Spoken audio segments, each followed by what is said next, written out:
여러분 안녕하십니까? 연휴 잘 쉬셨나요? 9월 27일 목요일에 뉴지스탁 마감 시황 뉴스 전해드리겠습니다.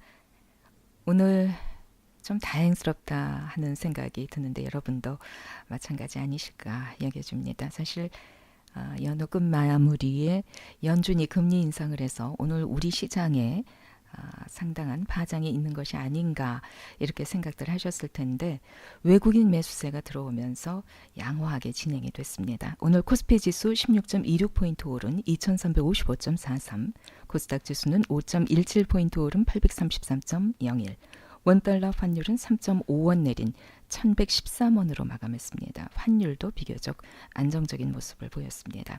코스피 시장에서는 외국인이 2293억 원어치를 순매수했습니다. 그러나 개인이 1363억 원, 기관은 1326억 원어치를 순매도했습니다. 코스닥 시장에서는 외국인이 206억 원, 개인이 59억 원어치 순매수했고 기관은 190억 원어치 순매도했습니다. 오늘 주요 뉴스입니다.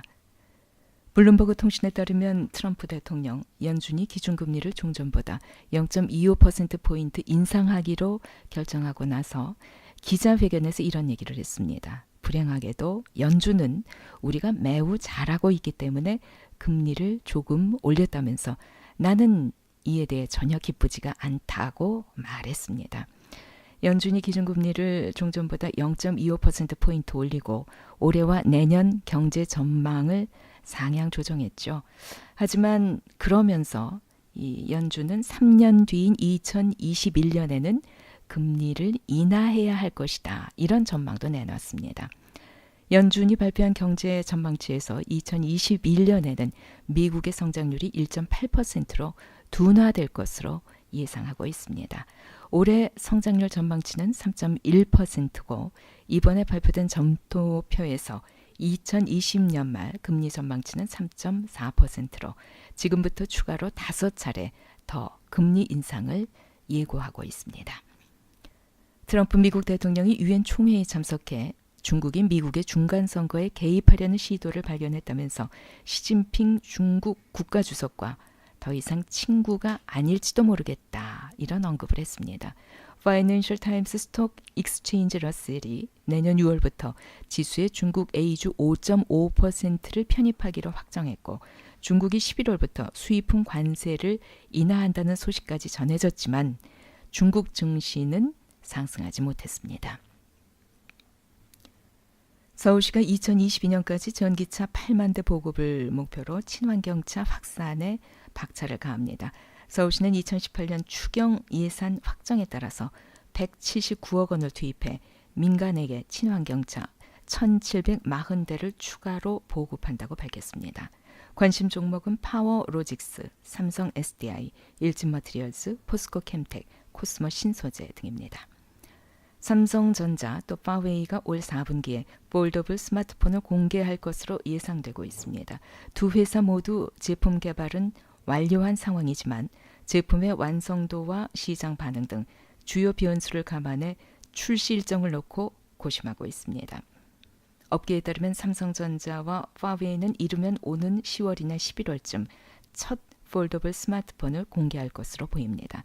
삼성전자의 경우 오는 11월 미국 샌프란시스코에서 열리는 삼성 개발자 회의에서 첫 시제품을 공개할 가능성이 높지만 아직 확정된 것은 없다는 것이 공식적인 입장입니다. 관심 종목은 덕산 하이메탈, SFA, LG 디스플레이, SKC 코오롱 PI, 인터플렉스, 삼성전기 등입니다. 통신업계 3인방 SK텔레콤, KT, LG U+가 일시적인 조종기를 이겨내고 강세를 보이고 있습니다. 내년에 상용화가 예상되는 5G 서비스 기대감에 요금이나 규제 이슈까지 해소된 덕분입니다. 오늘 특징 종목입니다. 한국항공우주, 미국 공군의 차세대 고등훈련기 교체 사업 대상자 선정 결과가 이달 안에 발표될 예정으로 그 기대감으로 상승했습니다. 8.11% 상승 마감했습니다. 대우조선해양, 미국 석유업체인 쉐브론이 발주한 20억 달러 규모의 부유식 원유 생산 설비 신규 건조 사업을 넣고 대우조선해양과 싱가포르 업체 생코프 마린이 막판 경쟁 중에 있습니다. 4.48% 상승 마감했습니다. 녹십자 MS, 중국 기업과 111억 1276만 원 규모의 자동화 장비와 시약 공급 계약을 체결했습니다. 23.86% 상승 마감했습니다. 포스코 캠텍 2차 전지 매출 급증 전망에 6.7% 상승 마감했습니다. 시장의 전망입니다. 연준이 9월 금리 인상을 결정했고 연내에 또 한 차례의 추가 금리 인상을 시사했습니다. 그럼에도 불구하고 외국인들의 순매수세가 들어오면서 코스피 지수가 양호한 흐름을 이어갔습니다. FOMC 결과 시장이 예상했던 수준에서 크게 벗어나지 않았고 미국과 중국의 무역 분쟁 이슈도 뉴스는 계속 나오고 있지만 크게 악화됐다거나 개선된 부분이 없기 때문에 시장이 크게 반응하지 않은 것으로 보입니다. 연준이 발표한 정책 성명서에는 그동안 너무 낮았던 금리가 이제는 어느 정도 정상화됐다, 이런 뜻을 내포하고 있죠. 이 얘기는 경제 지표의 변화가 생기면 금리 인상을 느리게 가져갈 수도 있다, 이런 의미로 해석이 가능하지 않을까 여겨집니다. 이제 3분기 실적에 주목을 하자, 많은 시장 분석가들이 이런 의견을 내놨습니다. 그렇다면 한국 시장에서 주목할 업종은 어떤 것이 될까요? 수출 증가율이 계속해서 양호하고 3분기 실적 추정치도 좋아 보이는 정보기술 IT주, 그리고 2차 전지를 손꼽았습니다.